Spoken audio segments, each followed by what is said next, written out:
মন্ডলী, আমরা এখানে উপস্থিত হয়েছি। আমরা সবাই জানি কি জন্য উপস্থিত হয়েছি।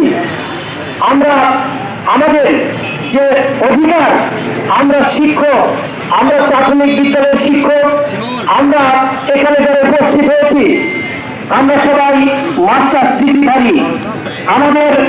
আপনাদেরকে জানিয়ে রাখতে চাই, সরকার তাদের এটা করেছেন যে মহিলারা আজকে অনার্স পাস হতে হবে, অনার্স পাস ছাড়া আসবে না।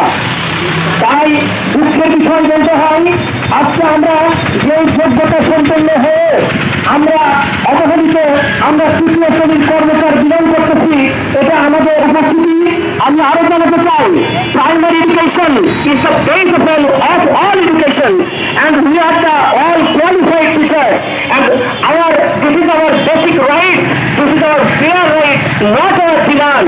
এটা কিন্তু আমাদের ন্যায্য অধিকার, এটা আমাদের মৌলিক অধিকার।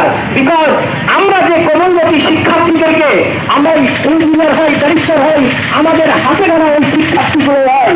নট অনলি দ্যাট, আজকে বাংলাদেশের যিনি অন্তর্বর্তীকালীন প্রধান উপদেষ্টা নোবেল বিজয়ী ডক্টর ইউনূস, যিনি প্রধান উপদেষ্টা, তিনিও কিন্তু একসময় প্রাথমিক বিদ্যালয়ের হাতে খড়ি নিয়ে কিন্তু আজকে তিনি প্রধান উপদেষ্টা, আজকে তাকে সারা বিশ্বের সবাইকে চিনি।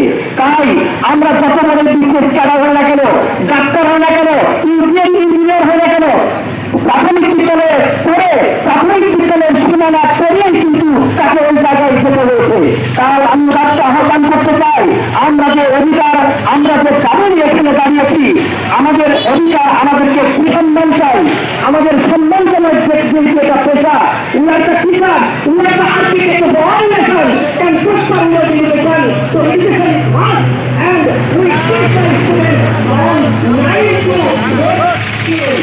12 পর্যন্ত ওই সারা দুনিয়াতে শিক্ষার্থীদেরকে যারা ক্লাস থেকে শুরু করে রাখি। তাই আমরা রাষ্ট্র আহ্বান করছি যে আমরা যাতে ধন্যবাদ সবাইকে। আসসালামু আলাইকুম। সক্রিয় শিক্ষক বন্ধন এবং সবাইকে ধন্যবাদ জ্ঞাপন করছি, আপনাদের উত্তরোত্তর মঙ্গল কামনা করছি এবং আরো জানাচ্ছি আপনাদের বিশেষ জ্ঞাপনকে আগামীকাল রাজশাহী পিটিআইতে ঠিক একই সময়ে 3টার সময় আমাদের মানববন্ধন কর্মসূচি আছে। সেখানে জেলা প্রশাসক মহোদয়ের কাছে আমরা মানববন্ধন শেষে স্মারকলিপি প্রদান করবো। সেই মানববন্ধনে সহকারী শিক্ষককে আমাদের উদারতা আহ্বান জানাচ্ছি। এখানে জানাচ্ছি আগামীকাল 3টায়